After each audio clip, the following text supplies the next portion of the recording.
हर हर महादेव। शिव भक्तों, शिव पुराण की आगे की कथा का श्रवण करने से पहले चैनल को सब्सक्राइब करना ना भूलें। आइए शुरू करते हैं कथा का श्रवण।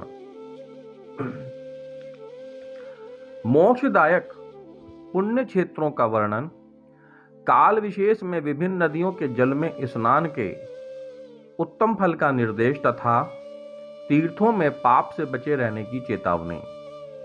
सूत जी बोले, विद्वान एवं बुद्धिमान महर्षियों, मोक्षदायक शिव क्षेत्रों का वर्णन सुनो। तत्पश्चात में लोक रक्षा के लिए शिव संबंधी आगमों का वर्णन करूंगा। पर्वत, वन और काननों सहित इस पृथ्वी का विस्तार 50 करोड़ योजन है। भगवान शिव की आज्ञा से पृथ्वी संपूर्ण जगत को धारण करके स्थित है। भगवान शिव ने भूतल पर विभिन्न स्थानों में वहां के निवासियों को कृपा पूर्वक मोक्ष देने के लिए शिव क्षेत्र का निर्माण किया है। कुछ क्षेत्र ऐसे हैं जिन्हें देवताओं तथा ऋषियों ने अपना वास स्थान बनाकर अनुग्रहित किया है, इसलिए उनमें तीर्थत्व प्रकट हो गया है। तथा अन्य बहुत से तीर्थ क्षेत्र ऐसे हैं जो लोगों की रक्षा के लिए स्वयं प्रादुर्भूत हुए हैं। तीर्थ और क्षेत्र में जाने पर मनुष्य को सदा स्नान, दान और जप आदि करना चाहिए, अन्यथा वह रोग, दरिद्रता तथा मूर्खता आदि दोषों का भागी होता है। जो मनुष्य इस भारतवर्ष के भीतर मृत्यु को प्राप्त होता है, वह अपने पुण्य के फल से ब्रह्मलोक में वास करके पुण्य क्षय के पश्चात पुनः मनुष्य योनि में ही जन्म लेता है। यानी पापी मनुष्य पाप करके दुर्गति में ही पड़ता है। ब्राह्मणों, पुण्य क्षेत्र में पाप कर्म किया जाए तो वह और भी दृढ़ हो जाता है। अतः पुण्य क्षेत्र में निवास करते समय सूक्ष्म से सूक्ष्म अथवा थोड़ा सा भी पाप न करें। सिंधु और शतद्रु यानी सतलज नदी के तट पर बहुत से पुण्य क्षेत्र हैं। सरस्वती नदी परम पवित्र और 60 मुख वाली कही गई है, अर्थात उसकी 60 धाराएं हैं। विद्वान पुरुष सरस्वती के उन धाराओं के तट पर निवास करे तो क्रमशः ब्रह्म पद को पा लेता है। हिमालय पर्वत से निकली हुई पुण्य सलीला गंगा 100 मुख वाली नदी है। उसके तट पर काशी, प्रयाग आदि अनेक पुण्य क्षेत्र हैं। वहां मकर राशि के सूर्य होने पर गंगा की तटभूमि पहले से भी अधिक प्रशस्त एवं पुण्यदायक हो जाती है। शोणभद्र नद की 10 धाराएं हैं। वह बृहस्पति के मकर राशि में आने पर अत्यंत पवित्र तथा अभिष्ट फल देने वाली हो जाती है। उस समय वहां स्नान और उपवास करने से विनायक पद की प्राप्ति होती है। पुण्य सलीला महानदी नर्मदा के 24 मुख हैं। उनमें स्नान तथा उसके तट पर निवास करने से मनुष्य को वैष्णव पद की प्राप्ति होती है। तमसा के 12 तथा रेवा के 10 मुख हैं। परम पुण्यमयी गोदावरी के 21 मुख बताए गए हैं। वह ब्रह्महत्या तथा गोवध के पाप का भी नाश करने वाली है एवं रुद्रलोक देने वाली है। कृष्णावेणी नदी का जल बड़ा पवित्र है। वह नदी समस्त पापों का नाश करने वाली है। उसके 18 मुख बताए गए हैं तथा वह विष्णु लोक प्रदान करने वाली तुंगभद्रा के 10 मुख हैं। वह ब्रह्मलोक देने वाली है। पुण्य सलीला सुवर्ण मुखरी के 9 मुख कहे गए हैं। ब्रह्मलोक से लौटे हुए जीव उसी के तट पर जन्म लेते हैं। सरस्वती नदी, पंपा सरोवर, कन्याकुमारी, अंतरीप तथा शुभकारक श्वेत नदी, ये सभी पुण्य क्षेत्र हैं। इनके तट पर निवास करने से इंद्रलोक की प्राप्ति होती है।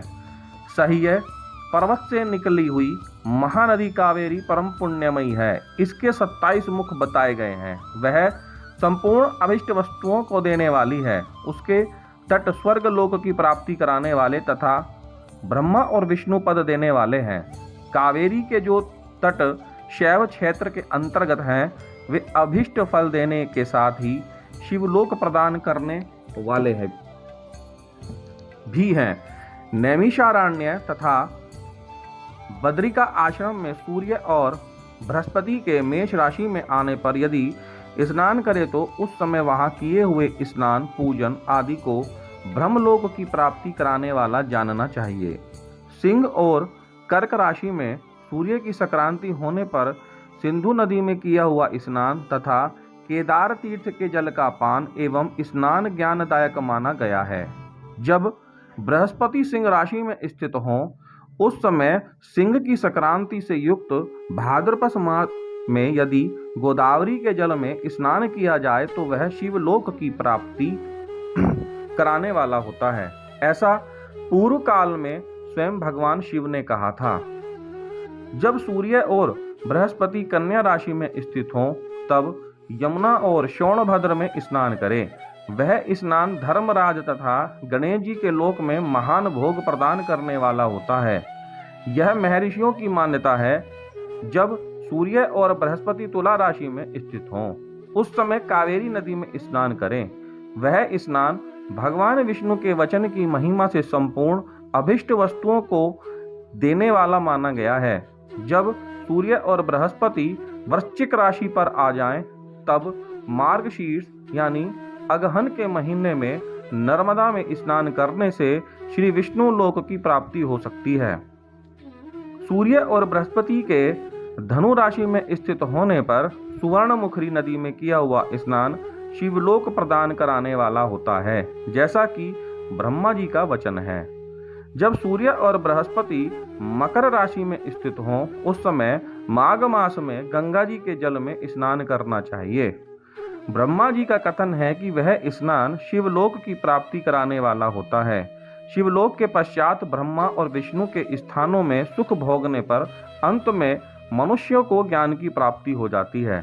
माघ मास में तथा सूर्य के कुंभ राशि में स्थित होने पर फागुन मास में गंगा जी के तट पर किया हुआ श्राद्ध, पिंडदान अथवा तिलकोदक दान पिता और नाना दोनों कुलों के पितरों की अनेकों पीढ़ियों का उद्धार करने वाला माना गया है। सूर्य और बृहस्पति जब मीन राशि में स्थित हों तब कृष्णवेणी नदी में किए गए स्नान की ऋषियों ने प्रशंसा की है। उन महीनों में पूर्वोक्त तीर्थों में किया हुआ स्नान इंद्र पद की प्राप्ति कराने वाला होता है। विद्वान पुरुष गंगा अथवा कावेरी नदी का आश्रय लेकर तीर्थवास करे। ऐसा करने से तत्काल किए हुए पाप का निश्चय ही नाश हो जाता है। रुद्रलोक प्रदान करने वाले बहुत से क्षेत्र हैं। ताम्रपर्णी और वेगवती ये दोनों नदियां ब्रह्मलोक की प्राप्ति रूप फल देने वाली हैं। इन दोनों के तट पर कितने ही स्वर्गदायक क्षेत्र हैं। इन दोनों के मध्यम में बहुत से पुण्य प्रद क्षेत्र हैं। वहां निवास करने वाला विद्वान पुरुष वैसे फल का भागी होता है। सदाचार, उत्तम व्रति तथा सद्भावना के साथ मन में दया भाव रखते हुए विद्वान पुरुष को तीर्थ में निवास करना चाहिए, अन्यथा उसका फल नहीं मिलता।